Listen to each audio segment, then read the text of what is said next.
네, 2025년 7월 2일 보내주신 자료들 잘 봤습니다. 이걸 토대로 오늘 시장의 주요 움직임들 한번 같이 살펴보겠습니다. 특히 52주 신고가를 경신한 종목들, 그리고 당일 상승률이 높았던 종목들, 그 배경에 뭐가 있는지 핵심만 좀 빠르게 짚어보죠. 네, 오늘 자료들을 보니까요. 여러 가지 포인트들이 있더라고요. 개별 기업들 실적이 좋아지는 소식도 있고, 또 구조조정이나 신사업 투자 같은 뭐랄까 좀 더 큰 그림의 성장 동력들도 보이고요.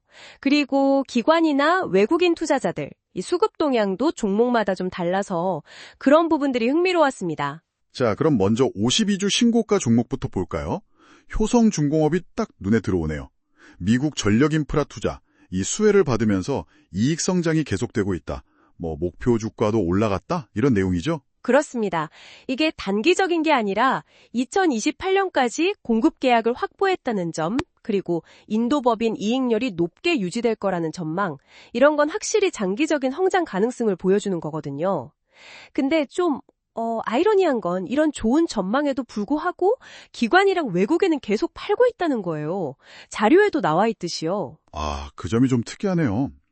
장기 성장 기대감은 큰데 단기 수급은 좀 다르다. 네, 그래서 이 간극을 어떻게 해석해야 할지 한번 고민해 보실 필요가 있겠습니다. 알겠습니다. 자, 다음은 코웨이. 코웨이도 신고가인데 렌탈 사업이 국내외에서 다 잘 되고 있다는 거죠. 특히 해외 쪽, 말레이시아나 태국, 이쪽 성장이 눈에 띈다고 자료에 나와 있네요. 네, 해외 성장은 정말 인상적입니다. 그리고 주주환원 정책도 공격적으로 한다고 하고요. 이것도 긍정적인 부분이죠. 다만 자료에서 동시에 지적하는 게 비용이 늘어날 수도 있다는 점이에요. 이건 좀 유의해서 봐야 할 것 같고요. 수급은 어떻습니까? 실거돈 또 효성중공업이랑 반대예요. 기관은 사고 외국인은 팔고 좀 엇갈리는 모습이죠. 그렇군요. 자, 이번에는 구조조정 관련해서 좀 볼까요? 동원산업하고 HD현대건설기계, 이 두 사례가 재밌는데요. 동원산업은 동원 F&B를 완전 자회사로 편입해서 글로벌 시너지를 노린다 이런 거고, 네, 그렇죠. HD현대건설기계는 HD현대인프라코어를 흡수합병한다고요? 맞습니다. 이런 합병이나 구조조정은 결국 효율성을 높이고 성장을 좀 더 가속화하려는 그런 전략적인 움직임으로 봐야겠죠. 특히 HD현대건설기계 같은 경우는 보내주신 자료 분석을 보면 신흥시장 성장 기대감하고 합병 시너지 이 두 가지에 대한 기대가 꽤 큰 것 같아요. 그리고 기관 외국인 모두 이걸 긍정적으로 보고 매수했다 이렇게 분석하고 있더라고요. 확실히 M&A 이슈는 시장에서 주목하는 포인트니까요. 알겠습니다.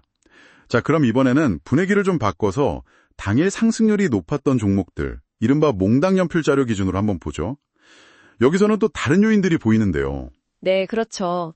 특히 그 폭염 관련주들. 그렇죠. 파세코, 오테, 혜태제과 식품까지 이런 종목들 강세가 두드러졌어요. 네, 이건 정말 전형적인 계절 테마죠.